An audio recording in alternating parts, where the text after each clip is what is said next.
കേരള രാഷ്ട്രീയത്തിലേക്ക് പൊടുന്നനെ പൊട്ടിമുളച്ച ഒരു സംഘടനയുടെ പേരാണ് കേരള പ്രവാസി അസോസിയേഷൻ.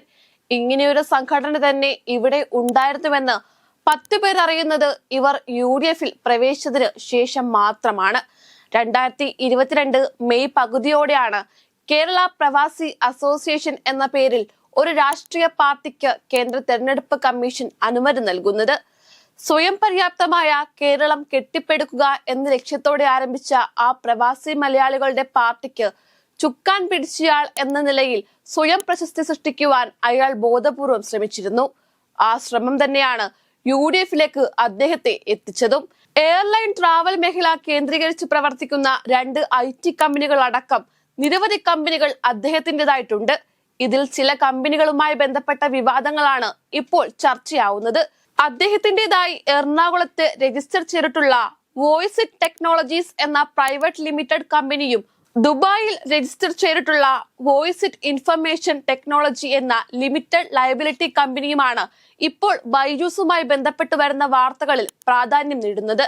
കഴിഞ്ഞ ദിവസം ഒരു സ്വകാര്യ മാധ്യമമാണ് അദ്ദേഹത്തിന്റെ സ്ഥാപനങ്ങൾക്ക് ബൈജൂസുമായുള്ള ബന്ധം തുറന്നുകാട്ടി വാർത്ത പുറത്തുവിട്ടത്. ബൈജൂസ് കമ്പനിക്കെതിരെ അമേരിക്കയിൽ വിവിധ നിയമ നടപടികൾ ഇപ്പോഴും തുടരുകയാണ്. ഈ കേസുമായി ബന്ധപ്പെട്ട് ജനുവരി 13-ന് അമേരിക്കയിലെ ഒരു കോടതി രാജേന്ദ്രന് കനത്ത പിഴ ശിക്ഷയായി വിധിച്ചിരുന്നുവെന്നും സ്വകാര്യ മാധ്യമം പുറത്തുവിടുന്നു. ഏതാനും വർഷങ്ങൾക്ക് മുൻപ് ലോകത്തിലെ ഏറ്റവും മൂല്യമുള്ള എഡ്യൂടെക് കമ്പനി എന്ന പേരുണ്ടായിരുന്ന ബൈജൂസും അതിന്റെ ഉടമസ്ഥൻ ബൈജുവും ഒട്ടേറെ കേസുകൾ നേരിടുന്ന സാഹചര്യത്തിൽ തട്ടിപ്പുമായി ബന്ധപ്പെട്ട് ബൈജുവിന് പുറമെ മറ്റു പലരും ഉൾപ്പെട്ടിട്ടുണ്ടെന്ന വിവരവും പൊതുമാധ്യമത്തിൽ ചർച്ചയായിരുന്നു. ഈ ശരങ്ങൾ തന്നെയാണ് ഇപ്പോൾ രാജേന്ദ്രൻ വെള്ളപ്പാലത്തിന് നേരെയും ഉയരുന്നത്. ബൈജൂസ് ആൽഫ എന്ന കമ്പനി അമേരിക്കയിൽ നിന്നെടുത്ത വായ്പയുടെ വ്യവസ്ഥകൾ ലംഘിച്ചതുമായി ബന്ധപ്പെട്ടതാണ് രാജേന്ദ്രൻ വെള്ളപ്പാലത്തിനെതിരെയുള്ള കേസ്.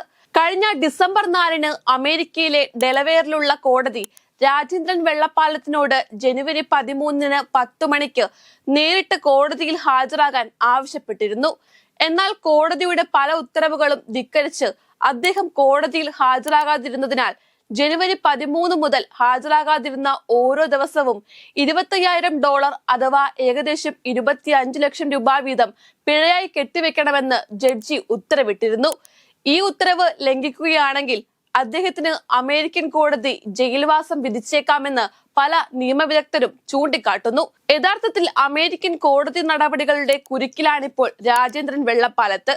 അമേരിക്കൻ കോടതികളുടെ കുരുക്ക് മുറുകിക്കൊണ്ടിരിക്കുമ്പോൾ രാജേന്ദ്രൻ എറണാകുളത്തെ വാണിജ്യ കോടതിയിൽ തിങ് ആൻഡ് ലേണിനെതിരെയും ആപ്പിൾ ഗൂഗിൾ കമ്പനികൾക്കെതിരെയും താൻ ബൈജൂസിൽ നിന്നും അമേരിക്കയിൽ വാങ്ങിച്ചുവെന്ന് അവകാശപ്പെടുന്ന കമ്പനികളുടെ ഉടമസ്ഥാവകാശം മരവിപ്പിച്ചതിനെതിരെയും കമ്പനികളുടെ ഉടമസ്ഥാവകാശം തനിക്ക് തിരിച്ചു കിട്ടണമെന്നാവശ്യപ്പെട്ടും കേസ് രജിസ്റ്റർ ചെയ്തിട്ടുണ്ട്.